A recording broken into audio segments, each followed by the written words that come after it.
17वीं लोकसभा का आखिरी दिन, ऐतिहासिक दिन और सभी सांसद आज 17वीं लोकसभा में प्रधानमंत्री जी का जहां संबोधन हो रहा है, एक भावुक पल भी। और 18वीं लोकसभा में जिस तरह से दोबारा एक तस्वीर बनेगी उसको लेके भी काफ़ी भावुक हैं। हमारे साथ बात करने के लिए हेमा मालिनी जी मौजूद हैं, जो मथुरा लोकसभा सीट से सांसद हैं।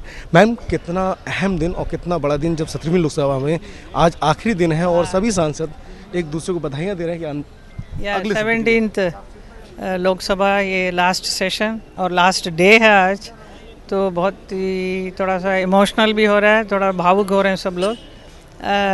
बट यही प्रतीक्षा है कि नेक्स्ट 18वें में सब आएँ। तो हम भी चाहेंगे कि जितने लोग हमारे साथी हैं उन सब के साथ इतना mutual love and respect we all shared with each other. सब पार्टी के लोग, विभिन्न क्षेत्र से आए हुए लोग हैं हमारे देश के। सो अपनी अपनी समस्याएं लेकर आते हैं, सब बातचीत करते हैं, उससे हमें बहुत कुछ सीखने को भी मिलता है और बहुत ही अच्छा लगता है। मैंने भी बहुत सारे बातें हमारे जो मथुरा के जो समस्याएं हैं सब लेकर आती रही मैं। And it's very nice and then I wished everybody good luck for the next session. And ma'am, Modi सरकार की अगर 17वीं लोकसभा की उपलब्धि की बात करें, सरकार की बात करें, 3 तलाक हो, राम मंदिर हो, कई सारे ऐसे बड़े सारे अनगिनत उपलब्धियां दी हैं हमारे प्रधानमंत्री जी ने, और ऐसा कभी काम हुआ ही नहीं। इट्स ऐतिहासिक है, historical work what he has done, specially Ram मंदिर। एंड देन राम मंदिर is a temple and it is हमारे पूरा आस्था जुड़ी हुई है मंदिर के साथ। इसके अलावा कितनी अच्छी अच्छी चीज़ें बहुत दिया पब्लिक है, लोगों के लिए, जनता के लिए जो दिया है, that is very remarkable. And विकास की बात करें मैम, अगर स्पेशली आपके संसदीय क्षेत्र की बात करें तो इन 5 सालों में अगर जो आपका फोकस था वो आप पूरा कर पाई मैम? काफ़ी कुछ किया है, अभी बहुत बाकी भी है, क्योंकि लाइक 84 कोस तो अभी एटलीस्ट स्टार्ट करना चाह रही थी मैं। अभी इसके बाद अगर हम रहेंगे तो नेक्स्ट इसमें शुरू होगा। प्लस इसके अलावा कल्चरल एक्टिविटीज़ के लिए वर्ल्ड क्लास थिएटर्स वगैरह बनवाया है, वो सब बहुत अच्छी तरह से जाएगा।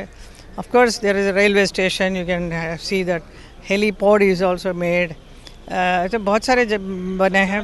मैं कोशिश करूँगी थोड़ा एयरपोर्ट भी लाने के, मेरी इच्छा है वो।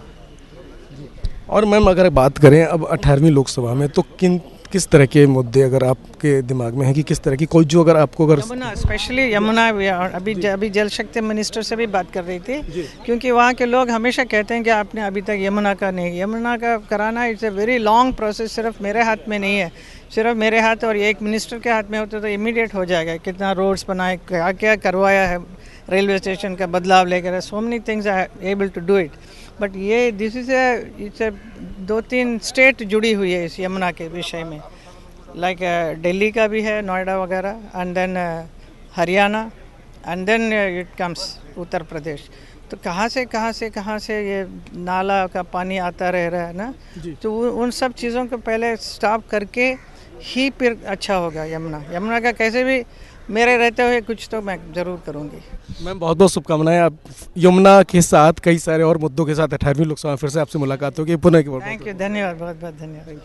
तो ये थी मथुरा लोकसभा से सांसद हेमा मालिनी जी, जिनका साफ तौर पर मानना है कि बहुत सारे मुद्दों पे 17वीं लोकसभा में मोदी सरकार ने काम किया है, और एक उम्मीद जिस तरह से उन्होंने 17वीं लोकसभा में अपने लोकसभा सीट मथुरा के लिए काम किया है, बहुत सारे मुद्दों को उन्होंने एड्रेस किया है, और एक बड़ा मुद्दा यमुना का मुद्दा जो उनके हिसाब से एक बड़ा मुद्दा है, उस पर वो काम करना चाहती है। उम्मीद यही है कि जब वो 18वीं लोकसभा में अगर उनको टिकट मिलती है और वो आती हैं तो कई जो मुद्दे उनके रह गए थे वो जरूर पूरा करेंगी।